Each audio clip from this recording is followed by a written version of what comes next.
Bentar saya ngatur dulu. Aduh, serba salah ya. Maklum, maaf ini agak silau. Agak saya tutup ini gelap nanti ya. Udah, maaf ya yang ngikutin. Posisinya nggak enak sekali. Oke, sebentar. Iya.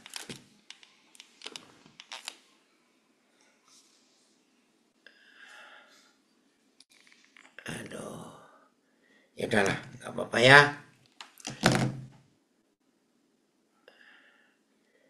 Baik, kita mau belajar firman Tuhan hari ini. Tema yang diberikan membuat kita belajar terus makin mengenal Bapa di surga. Ya. Oke. Hari ini tema kita belajar untuk mempercayai yang belum terlihat. Ya, saya ulangi. Belajar untuk mempercayai yang belum terlihat. Saudara, secara fakta kalau kita mendengar kalimat ini, mempercayai sesuatu yang belum terlihat, itu terus terang sulit. Betul ya? Sangat sulit. Coba saya, mungkin ini lebih bagus. Sangat sulit mempercayai segala sesuatu yang kita belum lihat. Tapi dalam hidup ini ada fakta yang kita harapkan untuk apa yang kita belum lihat. Contoh, mengapa semua orang kalau dapat kado itu harus dibungkus? Ngerti nggak maksud saya? Ya toh, setiap orang yang dapat kado itu harus dibungkus. Ya, renungkan ini. Barang semewah apa, semahal apa, kalau itu sebuah hadiah, bukan kita beli sendiri. Beda loh ya.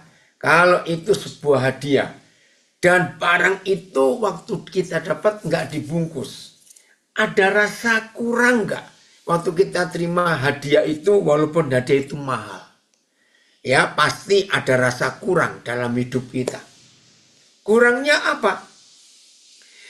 Nggak surprise. Ya, nggak surprise. Karena sudah kelihatan dulu. Maka itu semua yang namanya hadiah atau kado harus dibungkus. Ya, bungkusnya tergantung. Nggak harus yang mewah. Ya. Karena apa? Karena membuat kita jadi ingin tahunya itu kuat sekali. Apa ya? Kira-kira apa isinya ini? Kira-kira apa? Apalagi kalau hadiah itu, kado itu dari orang yang sangat mengasihi kita dan kita juga mengasihi orang itu. Coba renungkan ini. Ada orang yang begitu cinta kita, mengasihi kita, dan kita pun mengasihi, mencintai orang itu. Lalu dia memberi hadiah, memberi kado buat kita. Ada was-was enggak dalam hati kita? Dan harus dibungkus. Nah, saudara, kado yang kita terima yang masih dalam bungkusan, kita bisa melihat enggak? Jelas tidak. Ya, atau karena kita belum buka. Tapi saya tanya, kira-kira dalam hati saudara dan hati saya yang terima kado itu dari seseorang yang mengasihi kita, mencintai kita, muncul apa di hati ini? Ya, saya nggak bisa ceritakan. Saudara pun pasti nggak bisa menceritakan. Tapi kita semuanya tahu. Ya toh, betapa hebatnya sesuatu yang kita belum lihat karena masih terbungkus. Tapi di hati kita sudah rasa was-was, rasa ingin tahu, rasa yang kuat sekali. Setuju saya katakan ini? Bila padahal kita belum melihat. Tapi kita percaya bahwa sesuatu yang wah ada di balik bungkusan ini. Walaupun mata kita belum melihat itu apa. Saya harap tema ilustrasi ini menjelaskan kepada kita tema ini. belajar untuk mempercayai apa saja yang kita belum lihat dari seseorang yang mencintai kita, yang mengasihi kita. Dan mereka atau dia memberikan kita hadiah yang masih dalam bungkusan. Karena kita belum tahu isinya apa. Boleh nggak saya katakan kalimat ini? Bahkan kita tidak akan ingin tahu isinya apa di dalam bungkusan yang kita belum lihat itu. Kalau hadiah itu, kado itu dari orang yang sangat mengasihi kita, mencintai kita. Setuju kalimat ini? Kita tidak perlu meragukan walaupun kita belum melihat isinya apa. Tapi kalau barang itu, hadiah itu dari seseorang yang mengasihi kita, kita nggak perlu tahu isinya. Sebab kita percaya yang diberi itu pasti yang terbaik. Sebab kita kenal siapa yang mencintai kita itu, siapa yang mengasihi kita itu, dan dia berikan hadiah itu. Kira-kira saudara setuju nggak kalimat ini? Saudara, inilah cara kita hidup untuk mengenal banyak hal yang Bapa di surga dalam Tuhan Yesus Kristus. Dia mengasihi kita, dia mencintai kita, dan kita tidak meragukan. Dari Nabi Ri sudah komen betul. Dari pribadi yang begitu mencintai kita, dari pribadi yang begitu setuju, Artono, ya, amin. Sampai ini, Mercy, Kristina. Dari seorang yang begitu mencintai kita, yang mengasihi kita, dan dia memberi kita sebuah hadiah, walaupun dalam bungkusan yang kita nggak tahu isinya karena belum buka. Tapi kita sudah timbul percaya, ini pasti yang terbaik. Nah, itulah sikap hidup yang Tuhan ingin kita lakukan. Kita lihat ayat ini. 2 Korintus 5 ayat 7. 2 Korintus 5 ayat 7. Mari kita lihat. Terima kasih Bapak untuk hadiah yang kami belum lihat. Tapi kami tidak pernah meragukan kalau itu dari Bapa yang di surga yang begitu mencintai kami. Pasti hadiah itu yang terbaik. 2 Korintus 5 ayat 7. Sebab hidup kami ini adalah hidup karena percaya, bukan karena melihat. Ya. Ayat sebab kami hidup oleh iman, bukan oleh penglihatan. Sama ilustrasi tadi. Kalau kita menerima hadiah dari seseorang yang begitu mengasihi, mencintai kita, kita nggak usah takut. Pasti yang terbaik yang dia berikan kepada kita. Maka itu hidup oleh iman, percaya, bukan karena melihat. PS. Sebab kami hidup berdasarkan percaya kepada Kristus, bukan berdasarkan apa yang dapat dilihat. Ya, PS-nya, sebab kami hidup berdasarkan percaya kepada Kristus, bukan berdasarkan apa yang dapat dilihat. Setuju ya? Nah, TSI-nya mulai ayat 6 itu Filipus. TSI-nya mulai ayat yang ke-6.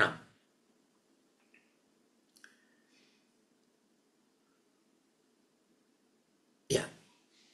Karena itulah saya, Paulus berkata, dan para pelayan Kristus yang lain selalu tabah dengan penuh keyakinan. Sebab kami percaya penuh pada semua janji Tuhan, bukan pada hal-hal yang kelihatan. Kami tahu bahwa selama masih mendiami tubuh duniawi ini, kami belum bisa tinggal bersama dengan Tuhan Yesus. Ya, jadi selama kita masih mendiami tubuh jasmani, tubuh duniawi ini, saudara, ternyata kita belum bisa tinggal secara fisik bersama Tuhan Yesus. Maka itu perlu iman, perlu percaya, nggak perlu bukti. Enggak. Oke? Dengan ayat ini kita bersyukur kepada Tuhan bahwa kita tidak perlu melihat fakta dulu dengan mata jasmani kita, baru kita percaya. Enggak. Tapi walaupun kita belum melihat, kita tetap harus percaya bahwa apa yang Papa berikan, apa yang Papa janjikan itu pasti yang terbaik buat hidup kita. Karena dia begitu mengasihi kita, begitu menyayangi kita. Kiranya kebenaran ini membuat kita semuanya sadar dan tahu betapa luar biasanya berjalan bersama dengan Papa di surga. Oke, mari kita lanjutkan. Bagaimana bisa timbul kepercayaan itu di hati kita walaupun kita belum melihatnya? Ya, begini caranya. Setelah kita tahu ada orang yang begitu mencintai kita, mengasihi kita, dan dalam perjalanan waktu kita kenal orang itu, dan beberapa kejadian sudah terbukti bahwa dia nggak pernah ingkar janji, bahwa dia tidak pernah mengecewakan, bahwa dia selalu menepati janjinya. Bayangkan, kalau kita pernah berjalan mengenal seseorang yang seperti itu, nggak pernah ingkar janji, selalu menepati janjinya, tidak pernah membuat kita kecewa. Saya tanya kepada saudara, perlu bukti lain nggak untuk meyakinkan diri kita tentang orang ini? Kalau selama kita berjalan dengan dia, selama kita bergaul dengan dia, nggak pernah ingkar janji, selalu menepati janji, dan tidak pernah mengecewakan. Saya katakan kalimat ini. Kalau ada di antara kita masih meragukan seorang seperti itu, maka kata yang paling tepat untuk saudara dan saya adalah keterlaluan. Bayangkan selama sekian tahun, sekian waktu, kita berjalan dengan Bapa di surga, berjalan bersama Roh Kudus, bersama firman dan Tuhan Yesus. Yang kita tahu dia tidak pernah ingkar janji. Yang kita tahu dia selalu menepati janji. Yang kita tahu dia nggak pernah mengecewakan. Lalu ada suatu saat di hari-hari ini, banyak hal yang menekan hidup kita, banyak hal yang membuat kita gelisah. Lalu kita meragukan dia karena kita belum melihat bukti pertolongannya. Keterlaluan kita, saudara. Ayo kita renungkan fakta ini. Maka itu setiap hari kita terus belajar mempercayai Bapa kita. Walaupun kita belum melihat fakta atau bukti pertolongannya. Tapi dengan mengingat kembali di masa-masa yang lalu. Bagaimana Papa kita itu setia. Bagaimana Papa kita nggak pernah ingkar janji. Bagaimana Papa kita selalu menepati janji. Bagaimana dia nggak pernah mengecewakan. Kalau hari-hari ini kita belum melihat tanda-tanda pertolongannya. Ayo kita belajar. Masih ingat kisah Nabi Elia? Ketika kekeringan. Shalom, anak saya dari Manokwari, hebat Max. Selama kekeringan yang parah di Israel waktu itu. Nggak ada hujan selama 3 tahun lebih. Bayangkan. Kelaparan di mana-mana.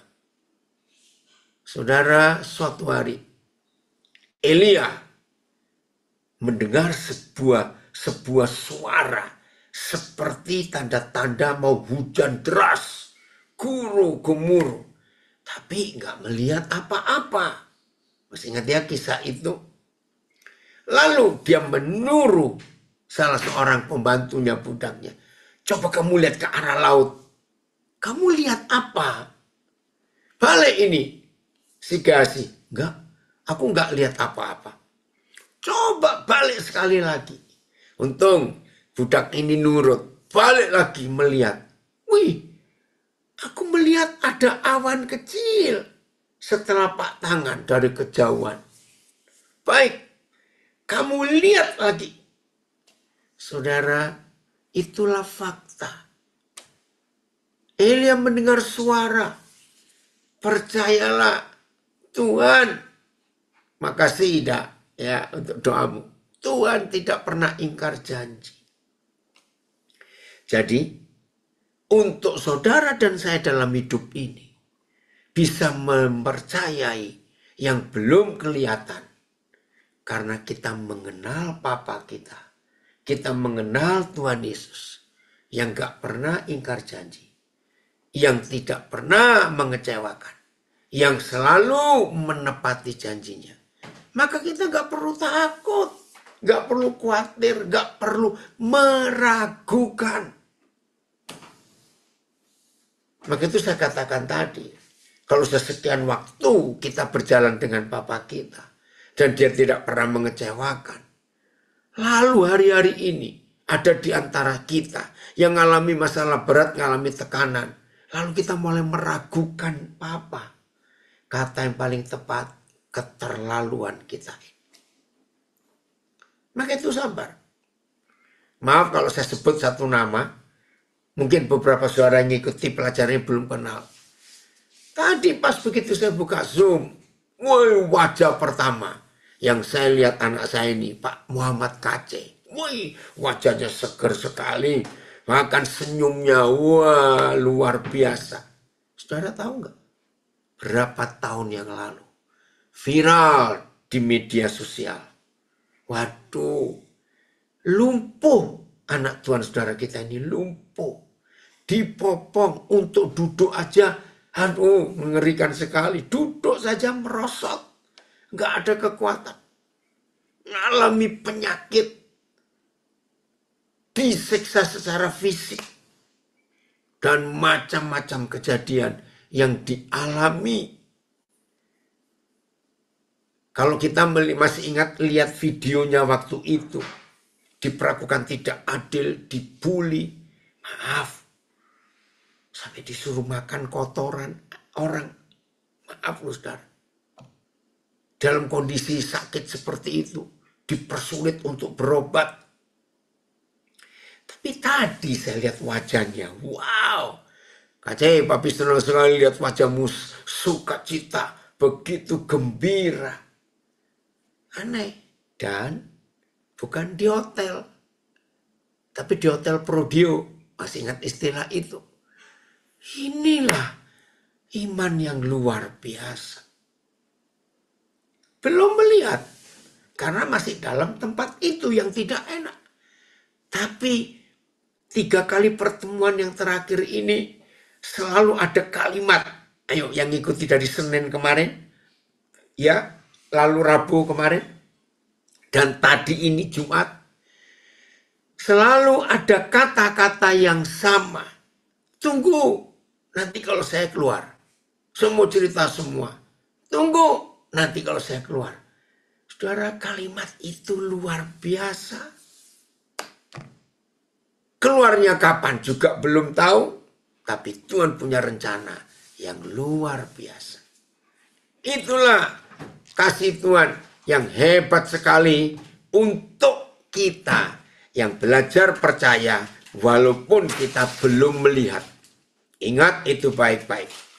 Jadi saudara, dalam segala keadaan, seberat apa sukacita kita tidak boleh pudar. Katakan amin. Saya ulangi, dalam keadaan seberat apa, ya, sukacita kita tidak boleh pudar sama sekali. Amin. Supaya Yesus Tuhan nampak di dalam hidup kita. Maka itu jangan biarkan si pembohong, si penipu itu menipu kita. Jangan. Setuju ya? Saya katakan ini, jangan izinkan si penipu pembohong itu menipu kita. Dengan menunjukkan fakta-fakta yang ada di sekitar kita. Bohong sekali si setan itu. Oh, terima kasih Bapak. Kalau kita bisa hidup. Wih, dari Las Vegas. Hebat, kabar baik nak. Lihat aja, Bapak sukacita begini. Segar sekali dalam hidup ini.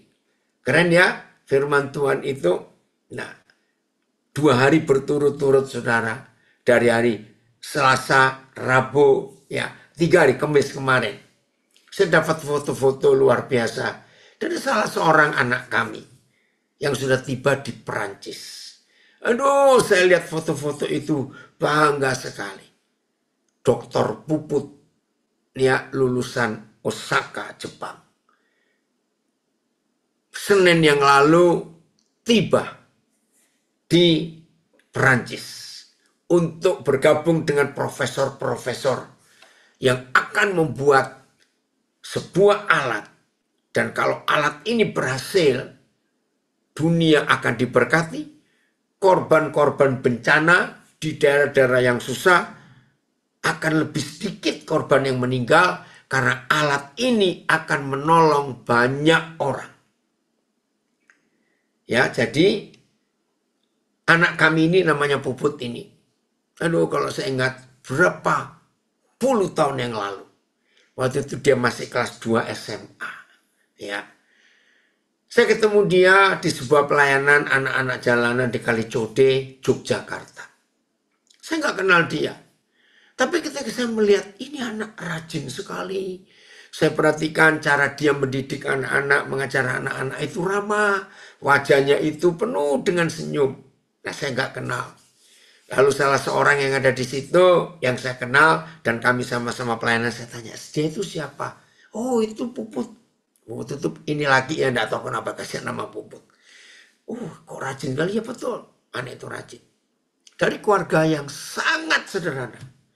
Bahkan waktu itu untuk melanjutkan dia sampai SMA selesai pun masih mikir-mikir, enggak tahu biayanya bagaimana.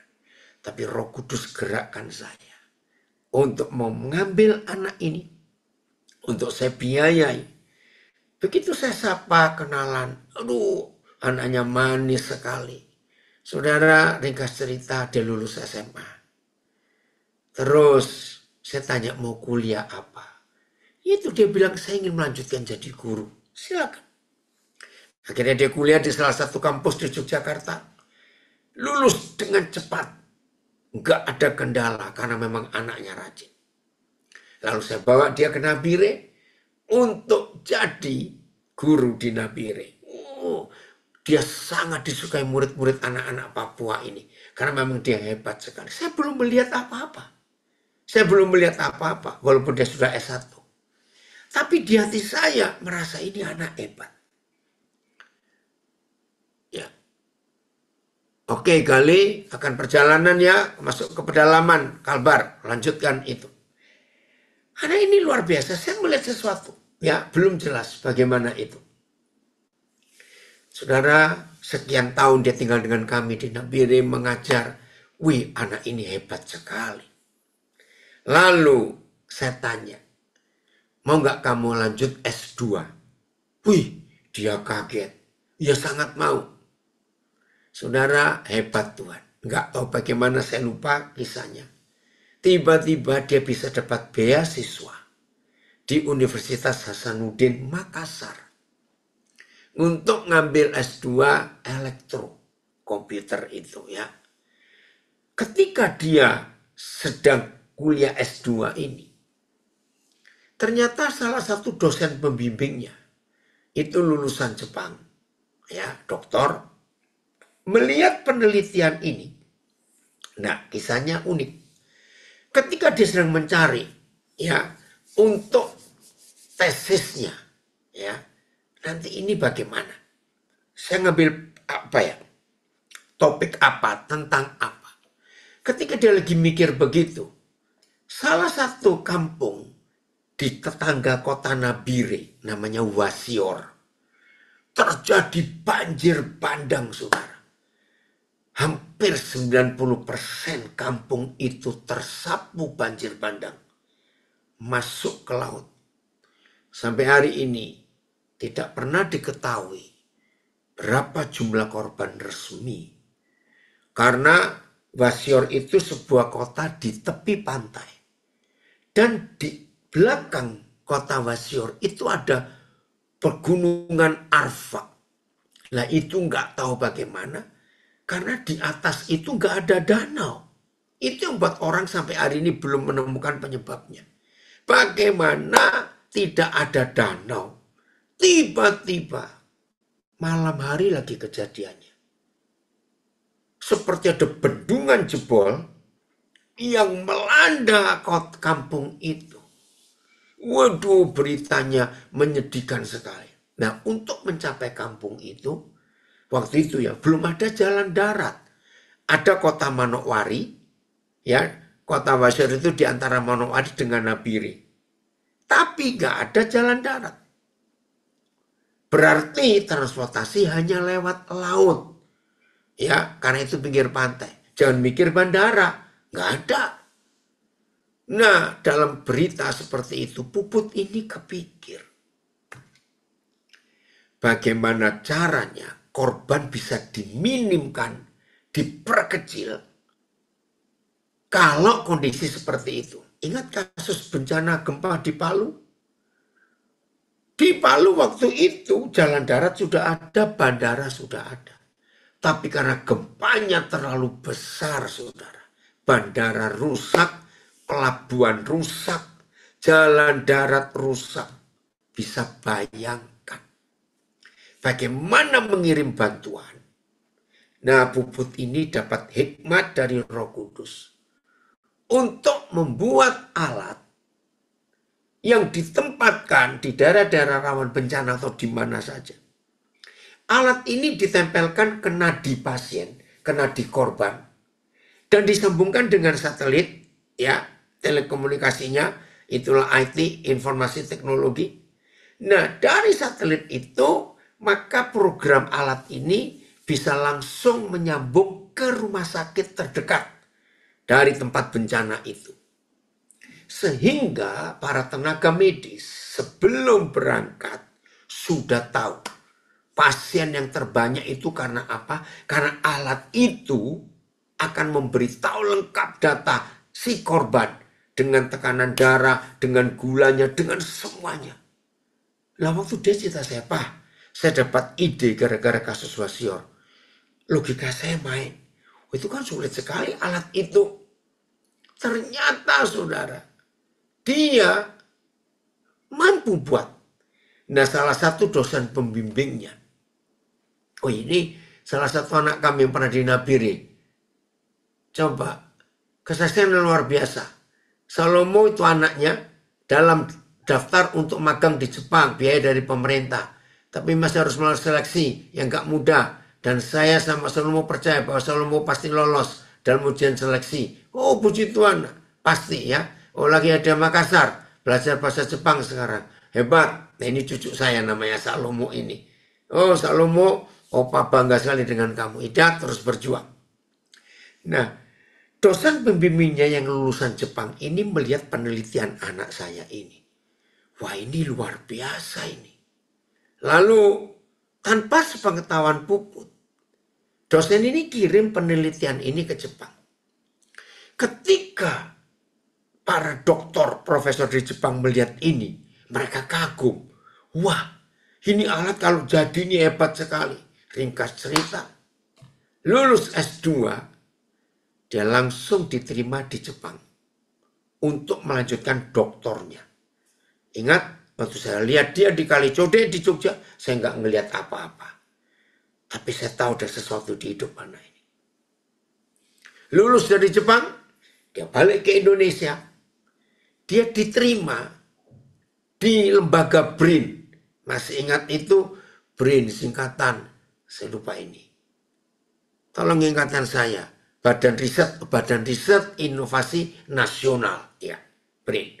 Nah, ternyata waktu dia masuk, dia salah satu peneliti yang paling muda di antara semua peneliti itu. Ikut bangga juga. Nah, saudara, ketika dia diterima di BRIN, dia kembangkan terus itu. Lah, sampai di sini saya lupa ceritanya. Bagaimana penemuan Puput ini bisa didengar sampai Perancis. Ini hebatnya sosial media, teknologi informasi. Lalu Perancis minta kepada BRIN untuk dokter yang hebat ini dibawa ke Perancis untuk mengembangkan alat ini karena dunia akan sangat tertolong dengan alat ini. Maka itu Senin yang lalu Puput ini sampai di Prancis dan selama 3 hari berturut-turut dia kirimkan fotonya dengan profesor ini, profesor itu. Masih kelihatan culun sekali anak ini, saudara. Hebat. Nah, inilah contoh. Melihat sesuatu nggak perlu fakta jelas, tapi percaya untuk kita bisa melangkah. Maka itu dalam segala perjalanan hidup kita tetaplah percaya. Ya Pri, Papi senang kali kamu hadir. Percaya dalam perjalanan hidup ini saudara, nggak perlu fakta. Yang penting percaya. Saya beri ilustrasi yang lain. Perjalanan kita naik kapal laut atau naik pesawat. Kalau naik kereta api, jalan darat pakai mobil, ilustrasi ini nggak cocok. Ya. Naik kapal laut, naik pesawat. Bisa nggak kita yakin, ya artinya nggak lihat fakta bahwa pesawat ini ke arah yang betul atau tidak. Kalau seandainya ya sekarang ini ada hampir semua pesawat, ya hampir semua pesawat sudah ada layarnya monitor, ya peta perjalanan itu sampai mana. Nah itu gampang diikuti. Tapi kalau kita naik pesawat dan naik kapal laut, kita nggak tahu ini sekarang sampai di mana. Misalnya setelah pelabuhan A, kalau rutenya itu lanjut ke pelabuhan B, walaupun kita tahu pelabuhan A ke pelabuhan B, tapi ketika kita keluar, kapal kita keluar di pelabuhan A, yakin nggak bahwa kita bisa sampai ke pelabuhan B? Kalau kita nggak ada di kamar nakoda, ya, untuk melihat arah itu. Nah terus percaya nggak bahwa kita akan sampai ke pelabuhan B? Jawabannya, ya percaya kepada nakodanya. Karena nakodanya pasti hebat, nggak mungkin nyasarkan. Begitu pula saudara naik pesawat. Walaupun saudara milih duduk di dekat jendela. Ayo, saya tanya, tahu nggak ini sampai mana? Walaupun duduk dekat jendela, nggak tahu karena di udara. Tapi kita percaya pilotnya. Betul? Kita percaya pilotnya. Jadi walaupun kita belum melihat rutenya, arah perjalanan kapal laut dan pesawat udara ini, tapi kita percaya pada pilotnya. Ya sudah, kita percaya pada nakodanya. Ya sudah.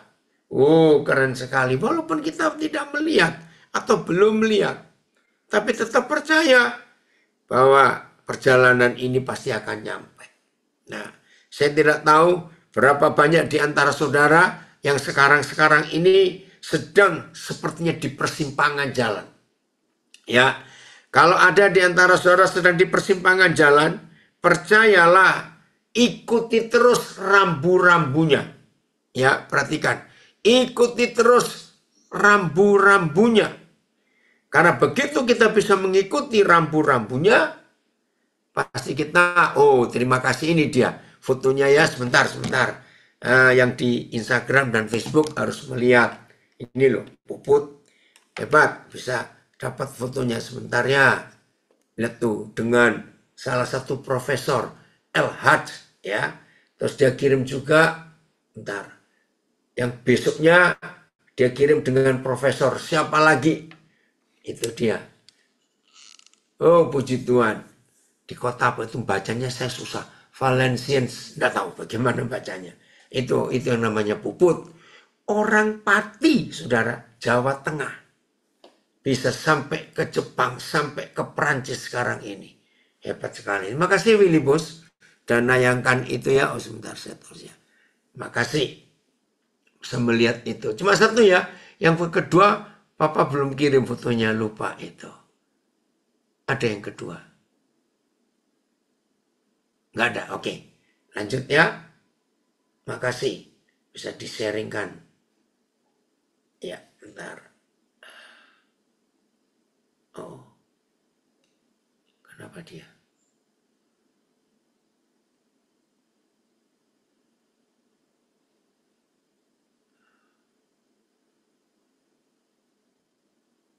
maaf. Oh ya, ada gangguan sebentar. Tunggu. Ya, nyambung lagi. Oh, itu yang kedua. Ya, oke. Ini dengan Profesor Dennis. Ya, bentar ya.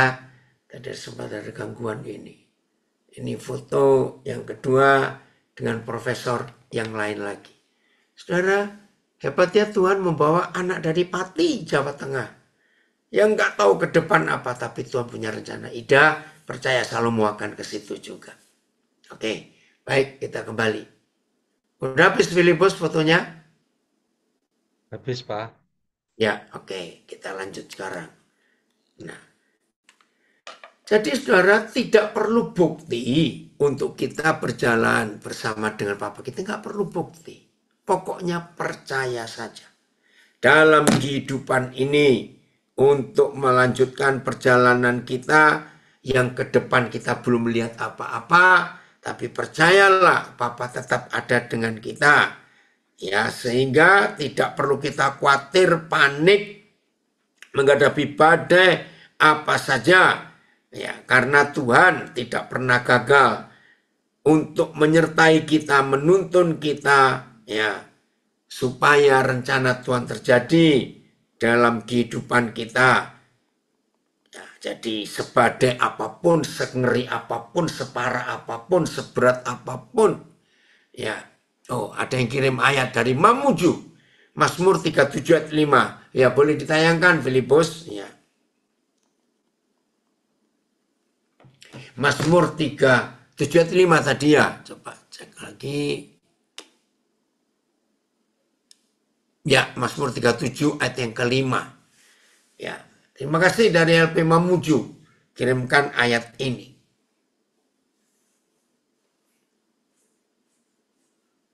Mazmur 37 ayat 5. Bentar. Papa, terima kasih engkau setia.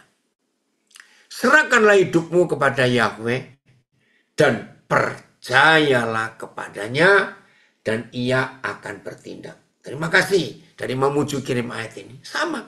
Kalau kita naik pesawat, maka saudara dan saya para penumpang itu pasti mempercayakan nyawa kita kepada pilotnya. Setuju nggak saya ngomong ini? Ya, jadi kalau kita naik pesawat, itu berarti kita menyerahkan nyawa kita kepada pilotnya. Begitu kita masuk pesawat, duduk, langsung pakai sabuk pengaman, sebetulnya kita sedang berkata, pilot, ini nyawaku, ini hidupku, terserah kamu. Ya, karena kita nggak kenal pilotnya. Dan kita pun nggak akan tanya pilotnya lulusan mana, punya berapa ribu jam terbang. Nggak perlu. Karena kita percaya. Kita pasti nyampe tujuan. Walaupun tujuannya itu belum kelihatan dalam hidup kita. Jadi penting sekali supaya rencana Tuhan itu nggak gagal dalam kehidupan kita. Oke. Mari kita buka Mazmur 105. Ayat 17 sampai 19. Bagaimana Yusuf yang hidupnya begitu mengandalkan Tuhan. Tapi suatu saat dia mengalami penderitaan yang begitu berat. Ternyata dia sabar dan dia menang atas semua perjuangannya itu. Diutusnyalah seorang yang mendahului saudara-saudara Yusuf dan Yakub bapak mereka. Yang dijual menjadi budak. Saudara, ada hal yang kontradiksi. Bertentangan, berlawanan yang begitu berat. Diutusnya lah. Tuhan mengutus. Diutusnya. Oh, dari Samarinda. Kirim ayat juga. Nanti kita baca ya Amsal 3 ayat 5. Tuhan mengutus Yusufnya. Diutusnya lah. Haleluya. Ingat. Tapi yang dijual menjadi budak. Kok aneh? Tuhan mengutus, tapi kok tidak enak? Ngerti nggak maksud saya? Ini kontradiksi. Diutusnyalah seorang mendahului keluarga besar Israel. Ingat berapa kali kita belajar tentang Yusuf? Kalau tidak ada Yusuf, maka nggak ada bangsa Israel sampai hari ini di dunia. Dan lebih celakanya lagi, kalau tidak ada bangsa Israel, berarti rencana Papa menyelamatkan dunia gagal. Karena Tuhan Yesus nggak lahir. Ini pilihan Tuhan. Maka itu ketika Yusuf harus mengalami hal kontradiksi. Dia nggak perlu melihat bagaimana ujungnya nanti. Tapi Yusuf percaya. Saudara, ayo kita melihat. Anak-anak saya, saudara saya, warga binaan. Sabar. Ingat tadi Pak Muhammad Kaji itu, ingat. Senin yang lalu, Pak Kaji bisa berkata, terima kasih Tuhan. Engkau menempatkan saya di tempat ini. Hah? Terima kasih. Karena percaya, mengalami siksaan penderitaan seperti itu, bilang terima kasih. Bahkan dari Rabu kemarin, saudara kita ini berkata, kalau saya tidak diizinkan untuk di tempat seperti ini, saya nggak akan kenal siapa Tuhan Yesus. Wow. Kembali, Filipus belum selesai Mazmur. Jadi Yusuf itu diutus ya oleh Papa di surga. Probolinggo kirim ayat juga, nanti kita lihat 1 Petrus 5 ayat 7. Tapi dijual menjadi budak. Dan gak sekedar menjadi budak, lihat ayat 18. Oh Tuhan, hidupnya mengerikan sekali. Ya betul Alin, diutusnya lah.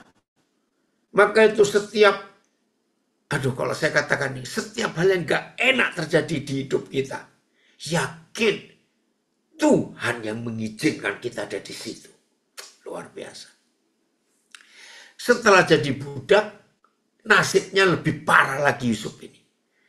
Pemerintah Mesir mengimpit kakinya dengan belenggu, lehernya masuk ke dalam besi. AYT. Mereka melukai kakinya dengan belenggu dan memasang rantai besi padanya. PS, kakinya diikat dengan belenggu. Lehernya berkalung rantai besi. Wih, bayangkan. MLT, mereka mengimpit kedua kakinya dengan belenggu. Jiwanya telah masuk dalam penjara besi. Aduh. Saudara, dalam kondisi semenderita itu, sesakit itu, ingat, Tuhan yang mengutus. Rasanya mustahil, rasanya aneh. Tuhan yang ngutus kok begitu keadaannya. Dan masih ingat, di Kejadian 41 ayat 14, kalau saya dibuka Filipus. Kejadian 41 ayat 14. Dalam kondisi kaki dirantai, leher dirantai. Yusuf dipenjara di bawah tanah, tutupan.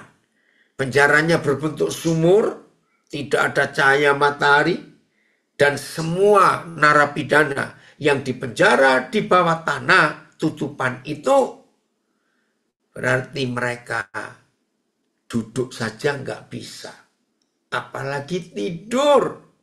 Berarti narapidananya berdiri, saudara. Maaf, makan, minum, perak, kencing, tidur, berdiri. Makasih ya nih, dari Sydney kirim ayat ini. Kemudian Firaun menyuruh memanggil Yusuf, segera lihat dikeluarkan dari tutupan. Yusuf bercukur dan berganti pakaian. Karena kotor dan bau Yusuf. Harus cukur dulu, ganti pakaian dulu menghadap Raja Firaun. Yusuf ngomel? Tidak. Lihat ayat 19. Nah, semua kita harus menantikan seperti Yusuf menanti. Ayat 19. Sampai kapan? Sampai firman-Nya sudah genap. Dan janji Yahweh membenarkannya. Sampai firman-Nya sudah genap. Dan janji Papa membebaskan dia. Ini loh yang saya katakan dari awal tadi. Kalau saudara dan saya sudah lapas Ciamis, oke, Yeremia 17 ayat 17 ya. Kalau kita selama sekian tahun berjalan dengan Bapa yang setia, berjalan dengan Tuhan Yesus yang baik, dipimpin Roh Kudus, nggak usah ragu-ragu. Dia nggak pernah ingkar janji, dia nggak pernah mengecewakan kita. Terima kasih Tuhan. Ayat hingga waktu untuk nubuatannya tiba, firman Yahweh telah menguji dia. Ayat BS-nya. Akhirnya terjadilah yang ia ramalkan. Ia dibenarkan oleh perkataan Yahweh. Ya sudah. Jadi inilah harapan kita. Oke, sekarang kita lihat ayat-ayat yang dikirim dari saudara kita dari beberapa LP. Yang pertama tadi Amsal ya. Amsal 3 ayat 5. Oh sudah tadi masuk. Ya, sekarang Amsal 3 ayat 5. Kita baca. Apa itu yang tertulis? Amsal 3 ayat 5. Percayalah kepada Yahweh dengan segenap hatimu dan janganlah bersandar pada pengertianmu sendiri. Terima kasih. Dari mana ini ya? Samarinda, kelas 2A Samarinda. Betul. Lebih baik bersandar pada Tuhan, pada janjinya dengan segenap hati kita. Jangan bersandar pada pengertian kita sendiri. Pengertian kita terbatas. Malah celaka kita kalau mengandalkan pikiran atau pengalaman kita. 1 Petrus 5 ayat 7. Dari kelas 3B Probolinggo, puji Tuhan. 1 Petrus 5 ayat 7. Ya. Serahkanlah segala kekhawatiranmu kepadanya. Terima kasih Bapak. Sebab ia yang memelihara kamu. Ya sudah, gak usah khawatir lagi. Ada Papa di surga kok. Serahkan. Ayatnya. Serahkanlah semua kekhawatiranmu kepadanya. Karena dia yang memelihara kamu. Terima kasih Bapak. Dia BIS-nya. Serahkanlah segala kekhawatiranmu kepada Tuhan. Sebab Tuhan mempedulikanmu. TSI-nya. Serahkanlah kepada Tuhan semua masalah yang membuatmu khawatir. Karena dia peduli padamu. Terima kasih. Saudara, ini loh. Karena ada yang sangat peduli kepada kita. Ada yang sangat mengasihi kita. Ada yang sangat menyayangi kita. Maka kalau orang yang mencintai kita, mengasihi kita, memberi kado dan dibungkus, gak usah meragukan isinya seperti apa, tetap baik. Itu dia janjinya. Dari Lapas Ciamis, Cepi Kriswanto, woi hebat, ya. 1 Petrus 5, oh sudah tadi ya. Oh, Yeremia 17 ayat 7. Yeremia 17 ayat 7. Terima kasih dari LP Ciamis, ya. Oh, dia tulis walk with God in the dark. Ya, oke. Diberkatilah orang yang mengandalkan Yahweh, yang menaruh harapannya pada Yahweh. Haleluya. Diberkati loh saudara. Ya, walaupun jalan dalam kegelapan, ya, Tuhan tetap setia kepada kita. Oh, ada lagi dari Gereja Peniel, Lapas kelas 2B Jombang, Matius 6 ayat 25. Terima kasih. Firman Tuhan yang dikirimkan. Matius 6 ayat ke-25. Jadi saudara, ada banyak alasan. Ada banyak dasar. Yang kita nggak perlu meragukan Papa kita yang baik itu. Walaupun kita belum melihat apa-apa. Percaya. Karena itu aku berkata kepadamu. Janganlah khawatir akan hidupmu. Akan apa yang hendak kamu makan atau minum. Dan janganlah khawatir pula akan tubuhmu. Akan apa yang hendak kamu pakai. Bukankah hidup itu lebih penting daripada makanan? Dan tubuh itu lebih penting daripada pakaian? Betul. Dari muara bulian. Hanya Tuhanlah bisa mengeluarkan kita dari segala cobaan. Terima kasih. Betul. Ayat Matius 6:25. Filipus kok keluar. Ayat. Sebab itu. Aku, Tuhan Yesus berkata kepada kita. Jangan khawatir tentang hidupmu. Apa yang akan kamu makan atau apa yang kamu minum. Demikian juga tentang tubuhmu. Apa yang akan kamu pakai. Bukankah hidup lebih penting daripada makanan. Dan tubuh lebih penting daripada pakaian. PS. Ya, puji Tuhan. Terima kasih Bapak. Sebab itu, ingatlah. Janganlah khawatir tentang hidupmu. Yaitu apa yang akan kalian makan dan minum. Atau apa yang akan kalian pakai? Bukankah hidup lebih dari makanan dan badan lebih dari pakaian? Iya, TSI. Oleh karena itu, aku berkata kepadamu, janganlah khawatir tentang apapun yang kamu perlukan dalam hidupmu, seperti makanan dan minuman. Janganlah khawatir tentang apapun yang kamu perlukan untuk tubuhmu, seperti pakaian. Karena pasti ada hal-hal dalam hidupmu yang lebih penting daripada makanan dan pakaian. Ya sudah, kalau memang seperti itu keadaannya, ngapain kita takut? Setuju ya saudara? Kalau saya katakan kalimat ini, ngapain kita harus takut? Dalam segala keadaan. Ya, untuk kita nikmati dalam hidup ini. Oh, Bapa kita itu sangat luar biasa. Itulah janjinya, ya, yang tidak pernah Tuhan ingkari. Maaf, saya charger dulu. Ya, bentar ya. Oke, bagian terakhir sekarang saudara. Terima kasih Bapak, Engkau memberikan jaminan yang luar biasa dalam hidup ini. Terima kasih Bapak, kita sangat baik. Maka itu kita nggak perlu panik, kita nggak perlu takut untuk menghadapi apa saja dalam kehidupan ini. Karena rencana Tuhan tidak pernah gagal dalam hidup kita. Wih, Bapak kita sangat hebat. Oke, kita lanjut. Kita buka sekarang janji Bapak kita yang luar biasa. Bilangan pasal 23 ayat 9. Bilangan pasal 23 ayat 9. Bentar ya, saya ambil.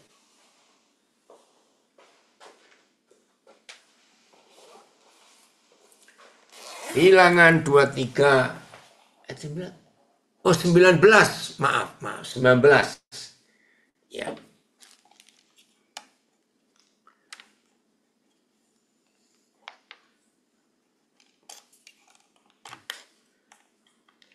Nah, lihat ini.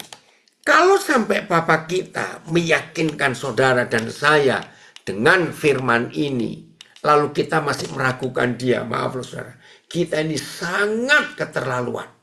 Saya ulangi, setelah kita baca bilangan 23:19 dan saudara masih mengkhawatirkan Papa kita itu menghina dia luar biasa loh saudara.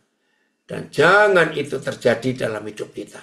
Ya, bilangan 23 ayat 19. Tuhan bukanlah manusia sehingga ia berdusta. Tuhan bukan anak manusia sehingga ia menyesal. Baca ini baik-baik. Oke. Masakan ia berfirman dan tidak melakukannya? Masakan ia berbicara dan tidak menepatinya? Nggak mungkin, saudara. Ayati, Tuhan bukanlah manusia. Dia tidak akan berbohong. Terima kasih Bapak, engkau nggak pernah bohong. Tuhan bukan anak manusia. Dia tidak akan menyesal. Jika dia berfirman, dia melakukannya. Jika dia berbicara, dia menepatinya. Terima kasih. Ini jaminan dari Papa kita.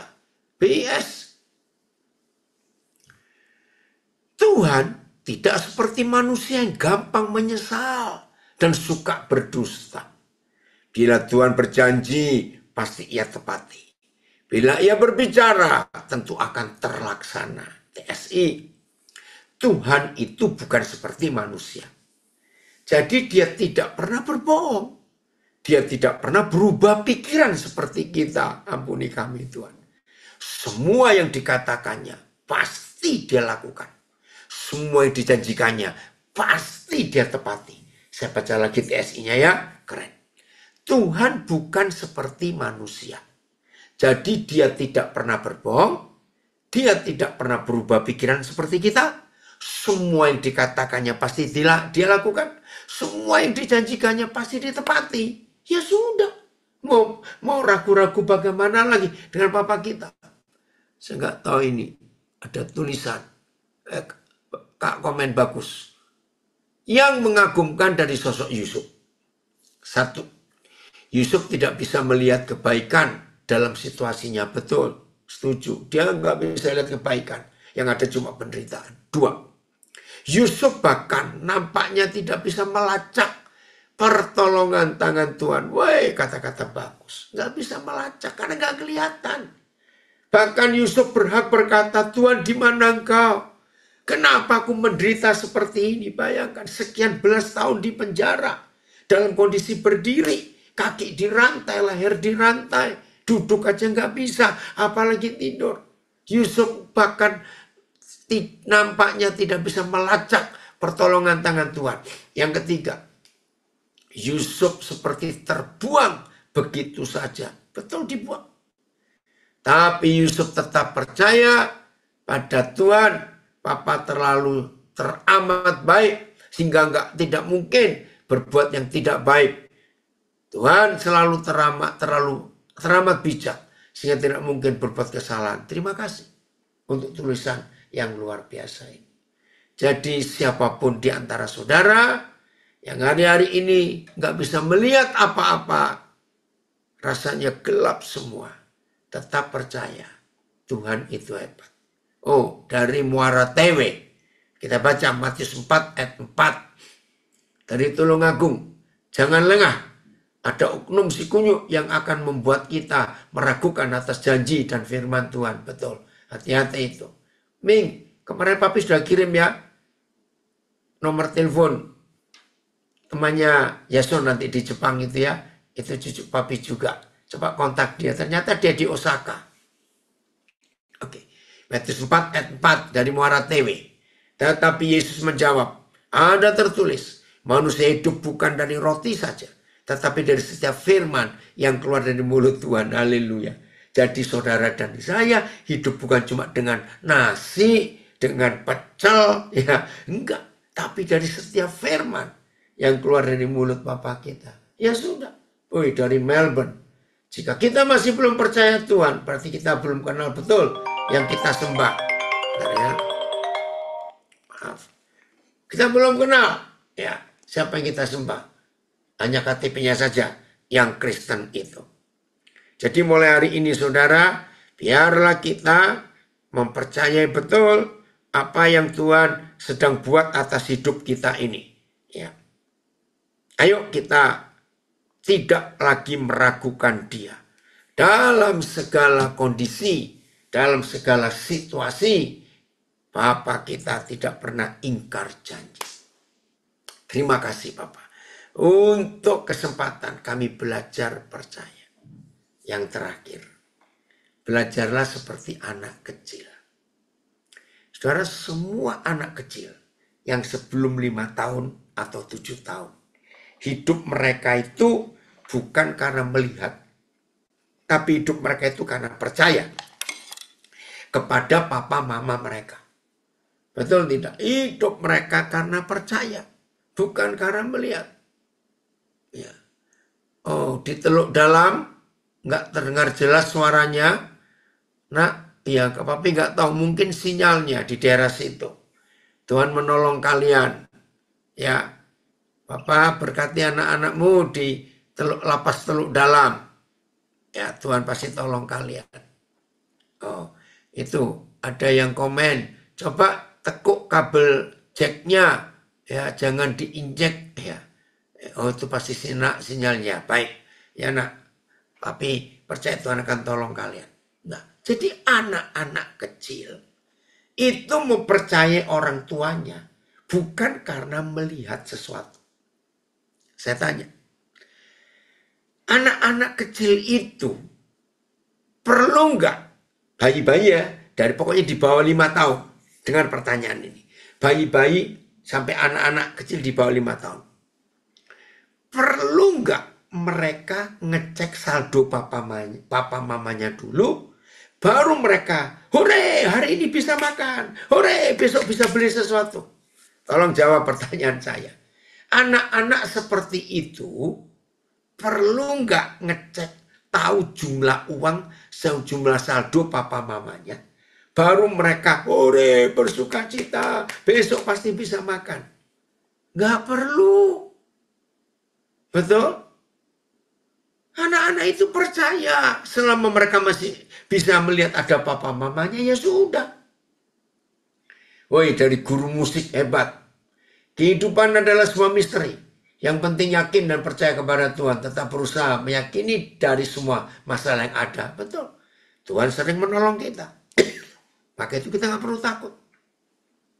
Jadi Tuhan Yesus berkata, berimanlah seperti anak kecil. Karena mereka nggak perlu melihat, tapi mereka percaya. Pokoknya masih bisa melihat papa mamanya, aman. Seperti itu saudara dan saya. Melihat papa mama di surga, dia papa yang baik, dia mama yang setia, El Shaddai, masih ingat kata itu, maka kita aman dalam hidup ini.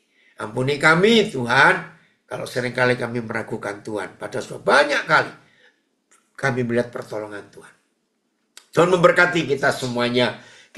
Kiranya setelah kita mendengar firman ini, gak ada seorang pun di antara kita yang ragu-ragu atau meragukan Tuhan. Tuhan memberkati. Haleluya.